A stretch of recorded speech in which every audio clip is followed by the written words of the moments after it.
Hermanos, que el Señor les bendiga. El pastor me llamó y entre semana estaba muy mal de la garganta y me pidió el favor de preparar el mensaje para hoy. Así que he estudiado algo y quiero compartir con ustedes esta mañana sobre la salvación. Y está en base del libro de Pedro, Primera de Pedro capítulo 1. Vamos a leer del 3, desde el versículo 3 hasta el 12, sobre la salvación.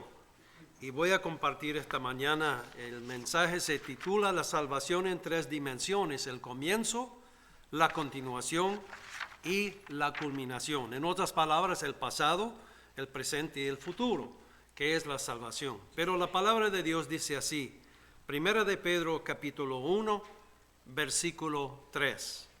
Bendito el Dios y Padre de nuestro Señor Jesucristo, que según su gran misericordia nos hizo renacer para una esperanza viva por la resurrección de Jesucristo de los muertos, para una herencia incorruptible, incontaminada e inmarcesible, reservada en los cielos para vosotros, que sois guardados por el poder de Dios mediante la fe, para alcanzar la salvación que está preparada para ser manifestada en el tiempo postrero, en lo cual vosotros os alegráis, aunque ahora por un poco de tiempo, si es necesario, tengáis que ser afligidos en diversas pruebas, para que sometida a prueba vuestra fe, mucho más preciosa que el oro, el cual aunque perecedero se prueba con fuego, sea hallada en alabanza, gloria y honra, cuando sea manifestado Jesucristo, a quien amáis sin haberle visto, en quien creyendo, aunque ahora no lo veáis, os alegráis con gozo inefable y glorioso, obteniendo el fin de vuestra fe, que es la salvación de vuestras almas. Los profetas que profundizaron de la gracia destinada a vosotros, los profetas que profetizaron de la gracia destinada a vosotros, inquirieron y diligentemente indagaron acerca de esta salvación, escudriñando qué persona y qué tiempo indicaba el Espíritu de Cristo que estaba en ellos, el cual anunciaba de antemano los sufrimientos de Cristo y las glorias que vendrían tras ellos. A esto se les reveló que no para sí mismo, sino para nosotros, administraba las cosas que ahora os son anunciadas, por los que os han predicado el Evangelio por el Espíritu Santo enviado del cielo, cosas en las cuales anhelan mirar los ángeles. Vamos a orar. Padre, gracias una vez más por tu preciosa palabra y pedimos que nos abra nuestro entendimiento para poder comprender estas gran verdades que tú tienes para nosotros en tu palabra. Padre, pedimos esto en el nombre de nuestro Señor Jesucristo. Amén. Amén. Pues la salvación en tres tiempos: el comienzo, la continuación y la culminación, o pasado, presente y futuro. El autor de este libro fue Pedro, pescador, discípulo, apóstol y pastor. No hay que olvidar que Pedro también fue pastor. Leímos en Juan capítulo 21, creo que es el último capítulo de Juan, la restauración de Pedro, después de haber hecho su error muy grande de vida. ¿Cuál fue el mayor error que hizo Pedro en la vida? No solamente metió la pata otra vez, sino negó el Señor. Y con juramentos y palabras fuertes, él negó haberle conocido.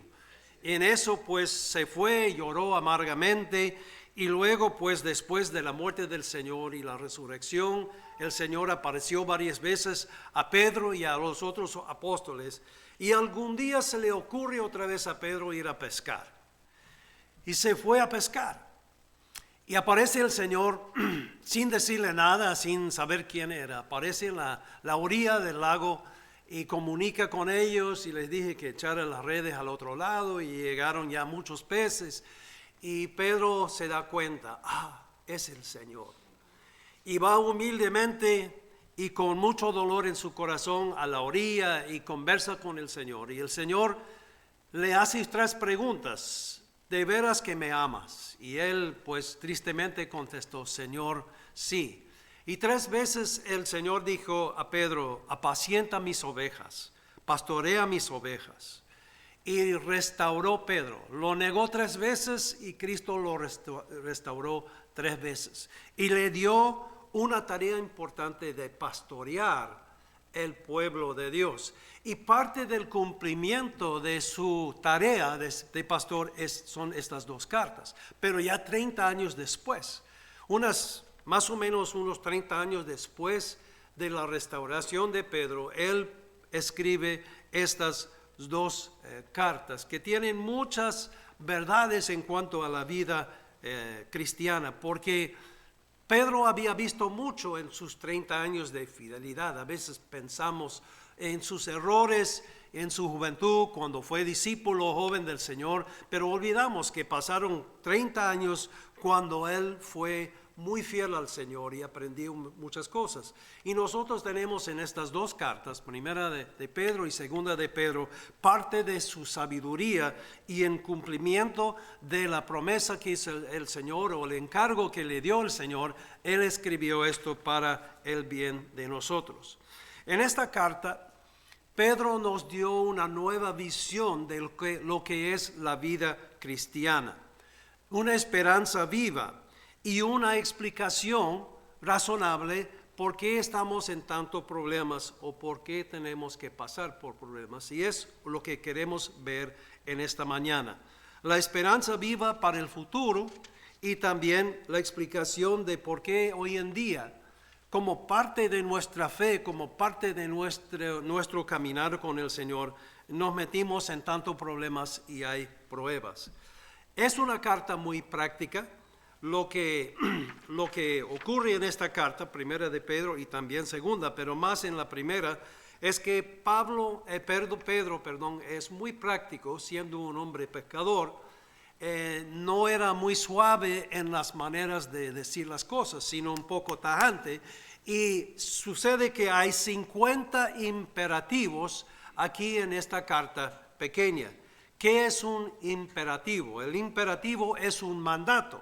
Haz esto, aquello, el otro. Y así fue la manera que Pedro comunicó a nosotros. Claro, con amor, pero sin pelo en la lengua nos decía claramente cómo vivir la vida cristiana. Ahora, para entender un poquito más lo que es el imperativo, supongamos un caso, que mi hijo pequeño se va corriendo tras la pelota y va hacia la calle cuando está pasando un carro a velocidad. ¿Y qué voy a decir yo a mi hijo en ese momento? ¿Qué diría tú a tu hijo en ese momento? ¡Pare! No vaya. Eso es el imperativo. O sea que haz algo porque es tan importante. Es la idea de lo que es el imperativo. Y es lo que Pablo hace en esta carta en cuanto a la vida cristiana.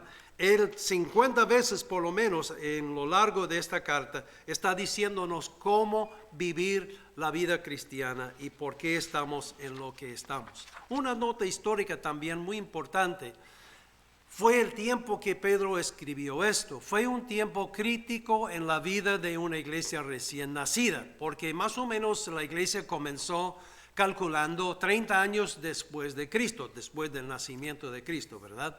Y Pedro escribió más o menos en el año 63, 64 esta carta. Fue exactamente cuando aparece un emperador loco que se llamaba Nerón. Nerón fue un hombre no muy equilibrado, llegó a ser el emperador del Imperio Romano en aquel tiempo. Y sucedió en la ciudad de Roma, la capital, un incendio grande que consumió 2/3 de la ciudad. Duró 2 o 3 días y él todo el tiempo que estaba quemando la ciudad estaba él deteniéndose, relajándose, mirando la expectativa sin hacer nada, y la gente se dio cuenta y echó la culpa a él, a Nerón, por el gran incendio que destruyó la vida de muchas personas y especialmente los negocios y toda la parte comercial de la ciudad de Roma. Y él, para salvarse, echó la culpa a los cristianos y dijo, bueno, como los cristianos creen que el mundo va a terminar en llamas, pues fueron ellos que hicieron el incendio.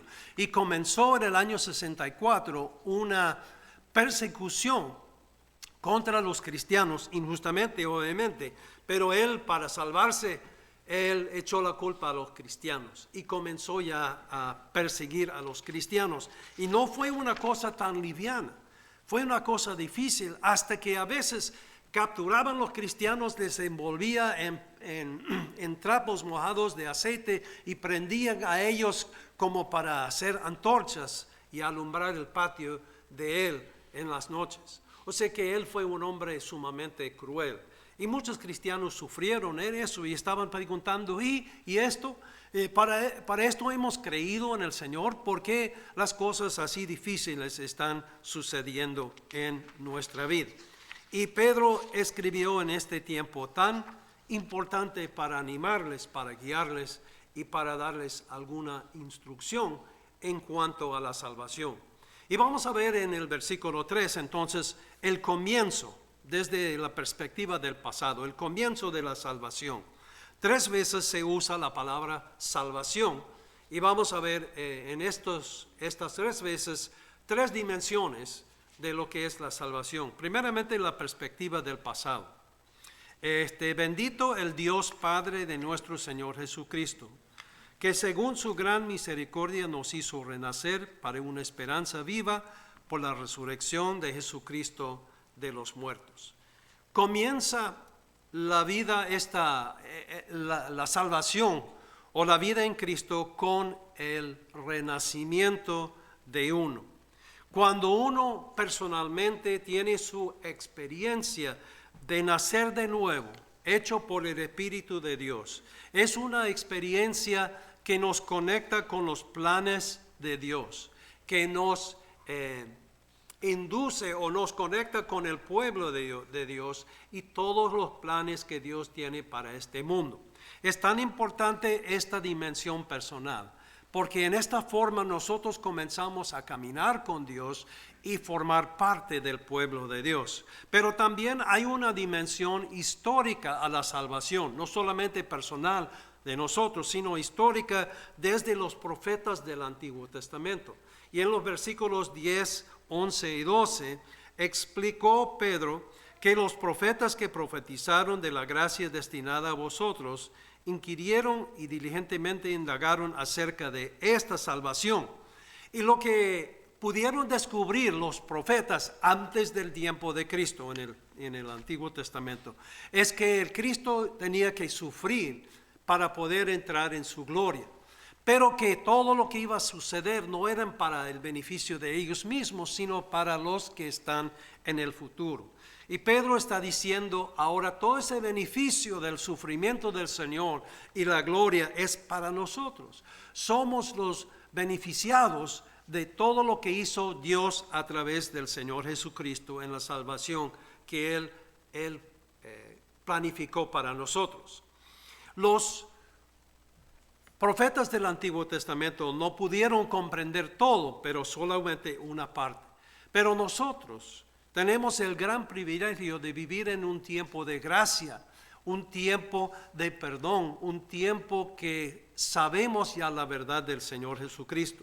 Y sabemos todo lo que es el plan de Dios para las naciones, para las edades y para el futuro. Sabemos ya la obra completa del Señor Jesucristo cuando Él falleció, murió, resucitó y ofrece perdón de pecados. Vivimos en un tiempo sin precedentes porque nosotros tenemos el privilegio de saber tantas cosas en cuanto al plan de Dios.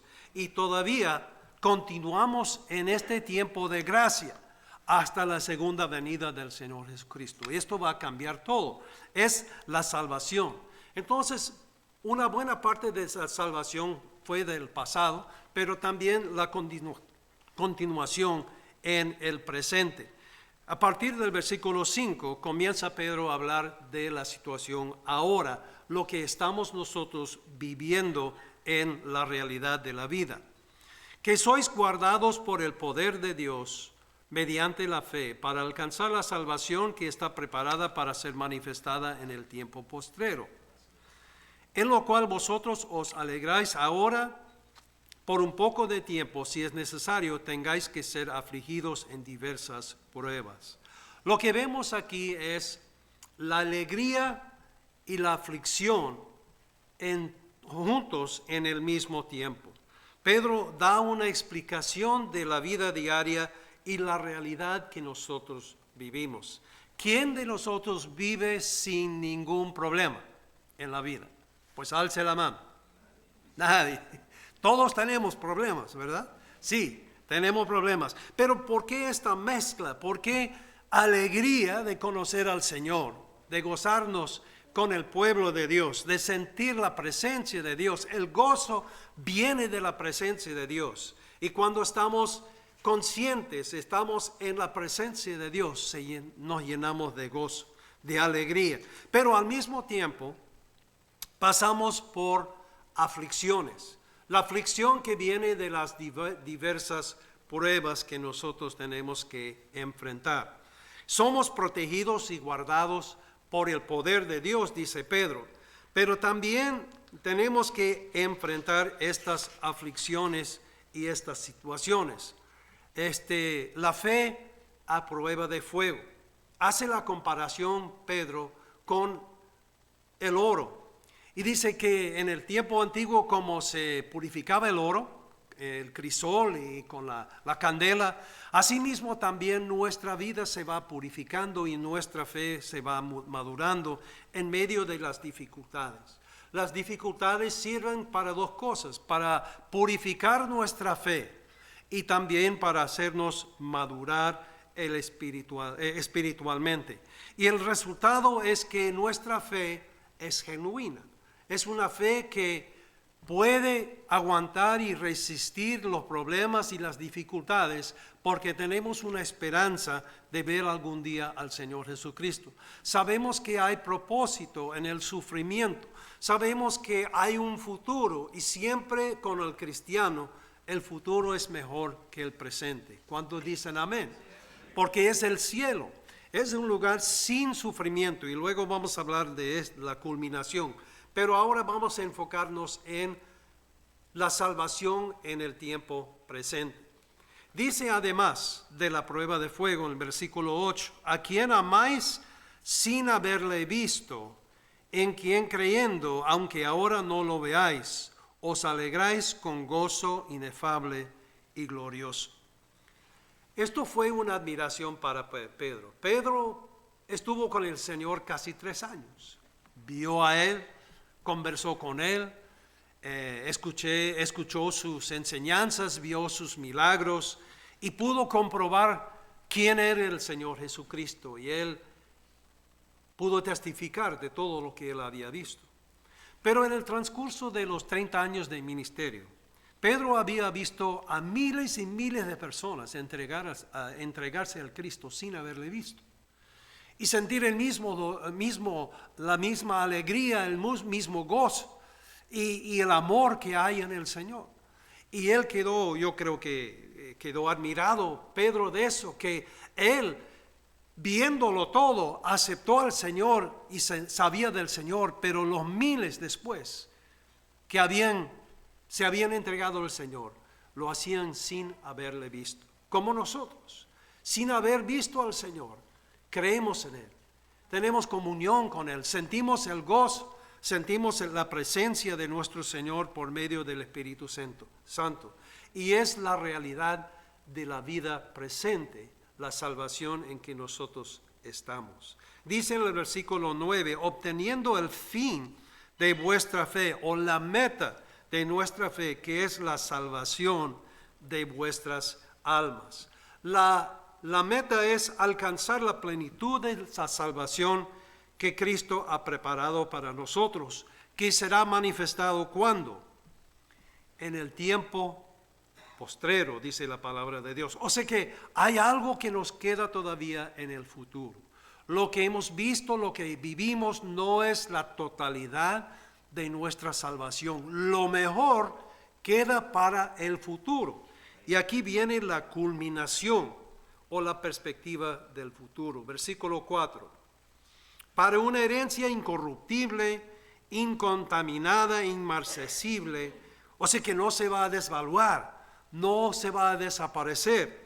Nadie puede robarnos esta linda herencia que tenemos en el cielo, reservada en los cielos para vosotros, que sois guardados por el poder de Dios mediante la fe, para alcanzar la salvación que está preparada para ser manifestada en el tiempo postrero. Somos guardados o protegidos por el poder de Dios. Satanás no nos puede destruir. Las circunstancias de la vida tampoco nos pueden desanimar. Nada puede quitarnos esta salvación, porque Dios ha planificado para nosotros esta salvación. El futuro glorioso que Dios tiene preparado para nosotros es maravillosamente bien. La plenitud de la salvación que tenemos es para el tiempo futuro, cuando regresa el Señor Jesucristo. La salvación tiene como su parte final el hogar eterno en la gloria. Dios tiene preparado para nosotros algo que es indescriptible. Es algo que no podemos comprender, aunque debemos pensar en ello, debemos contemplarlo y debemos pensar en lo que es. Pero la mente humana realmente no alcanza a entender, y nuestras imaginaciones tampoco. Quedan limitados a poder comprender todo lo bueno que Dios tiene para nosotros en el futuro. Ahora, el hecho de no poder comprender completamente la magnitud de las glorias y las bendiciones que vamos a recibir cuando Cristo viene otra vez, no quiere decir que no debemos pensar en el futuro. Así dice Pedro 1:13.